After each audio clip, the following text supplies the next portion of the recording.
আসানসোল খেলার সাথী সংগঠনের শিশু উৎসব এবছর পদার্পণ করেছে রজত জয়ন্তী বর্ষে।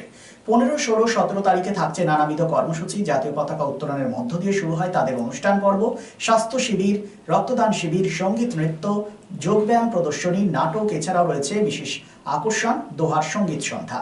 পুরো বিষয়টি নিয়ে কি বলেছেন সংগঠনের সম্পাদক অন্তু ভট্টাচার্য, শুনবো। আসানসোল খেলার সাথী ময়দানে তাদের শিশু উৎসব 2025 রজত জয়ন্তী বর্ষ শুরু হয়েছে 15ই আগস্ট স্বাধীনতা দিবসের দিন 17 তারিখ পর্যন্ত হবে। আমাদের সাথে রয়েছেন অন্তু ভট্টাচার্য, যেনার অক্লান্ত পরিশ্রমে, তিনি সম্পাদক, তার অক্লান্ত পরিশ্রমে তিল তিল করে কিন্তু এখন এগিয়ে চলেছে এই খেলার সাথী, এবং এটা যে এত সুন্দর অনুষ্ঠান তার অবদান রয়েছে। সামনের সারিতে দাঁড়িয়ে তিনি নেতৃত্ব দিচ্ছেন। অন্তুর কাছ থেকে আমরা জিজ্ঞাসা করব যে তাদের এই কর্মসূচিগুলো 3 দিন ব্যাপী কী কী রয়েছে। অন্তু, আনুষ্ঠানিকভাবে শুরু করব। হ্যাঁ, আজকে সন্ধেবেলায় আমাদের পরম পূজনীয় শ্রদ্ধেয় রামকৃষ্ণ মিশনের সেক্রেটারি মহারাজ স্বামী সোমাত্মানন্দ মহারাজ, উনি প্রদীপ প্রজ্বলনের মাধ্যমে আমাদের এই শিশু সংগঠনের 25 বছরের অনুষ্ঠানের শুভ উদ্বোধন করবে। যদিও আমরা জানুয়ারি মাস থেকেই আমাদের এই 25 বছরের সারাটা বছর জুড়ে 25 রকমের অনুষ্ঠান আমরা করেছি বা করব। তো এইটা হচ্ছে আমাদের অ্যানুয়াল সাংস্কৃতিক কালচারাল প্রোগ্রাম। কিন্তু এর আগে আমরা 23শে জানুয়ারিতে বিশাল বর্ণাঢ্য শোভাযাত্রা করে আমাদের অনুষ্ঠান 25 বছরের, যেটা রজত জয়ন্তী বর্ষ, সেটা শুরু করেছিলাম। তখনও মহারাজ ছিলেন। তারপর আমরা স্পোর্টস করেছিলাম, বাচ্চাদের নিয়ে, এই অঞ্চলের বাচ্চাদের নিয়ে একটা স্পোর্টস করেছিলাম। সেখানেও আমাদের স্বামী সোমাত্মানন্দ মহারাজের হাত দিয়ে পুরস্কার দিয়েছিলাম। এরপরে আমাদের এই যে কর্মকাণ্ড, যেটা মেন আমাদের কালচারাল প্রোগ্রাম 3 দিন ব্যাপী চলবে, তাতে আজকে উদ্ঘাটন, শুভ উদ্বোধন হবে বিকেল 5টার সময়। এরপর সকলেই, আসানসোলের প্রায় সকলেই আমাদের এই অনুষ্ঠান দেখতে আসেন। আমাদের মাননীয় মন্ত্রী শ্রদ্ধেয় মলয় ঘটক মহাশয়, ওনার কাছে আমাদের সব বাচ্চারা, সবাই সদস্যরা অনুরোধ করে যে কি আমাদের এখানে একটা ভালো গানের টিম, তিনি দোহার টিমকে আমাদের এখানে এনে দিয়েছেন। দোহারের প্রোগ্রাম আছে 17 তারিখে।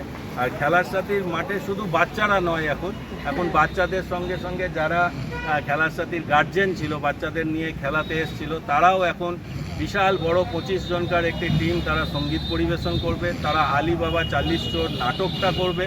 এবং পাশাপাশি আসানসোলের যতগুলো ক্লাব আছে 100টা ক্লাবকে 17 তারিখে সকাল 10টার সময় আমরা সম্বর্ধনা দেবো unity of Asansol club and সোসাইটির পক্ষ থেকে, যেখানে সমস্ত ধর্মের মানুষরা, সমস্ত বর্ণের মানুষরা এবং শ্রদ্ধেয় মাননীয় মন্ত্রীও উপস্থিত থাকবেন।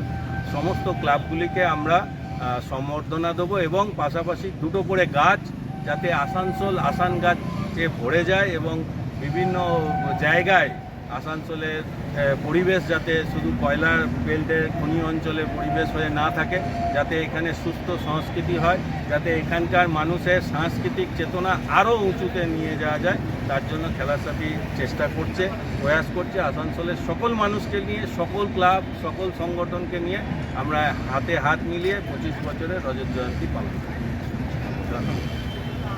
Neuron, the one and only neuro clinic in Asansol. Just a one-step solution of your any kind of neuro problem. Neuron, best consultation for neurosurgery, neurology, nerve, spine and joints. Neuron, বিশিষ্ট চিকিৎসক neurosurgeon doctor সোহাগ বোসের ঐকান্তিক প্রচেষ্টা। সমস্যার সমাধানে চলে আসুন neuron, doctor Sohag Bose, bridge residency, ground floor, GT road, beside AG church school, Asansol. Phone number 8447855165 and 8586976165। ভ্রমণ পিপাসুদের জন্য সর্বাধুনিক সুবিধাযুক্ত ট্যুরিস্ট বাস পরিষেবা নিয়ে আপনাদের কাছে, আপনাদের পাশে Rabba travels. Rabba travels, best price on cheapest price. Rabba ট্রাভেলসে রয়েছে 26 এবং 32 সিটের অত্যাধুনিক সুবিধাযুক্ত ট্যুরিস্ট বাস। রব্বা ট্রাভেলসের প্রতিটি bus push back seat, air condition, wifi এবং অডিও ভিডিও সুবিধাযুক্ত। সুতরাং আর দেরি কেন? আপনার ভ্রমণকে আরামদায়ক করতে এবং সুরক্ষিত রাখতে আজই যোগাযোগ করুন রব্বা ট্রাভেলস, আসানসোল। ফোন নম্বর 7872790000।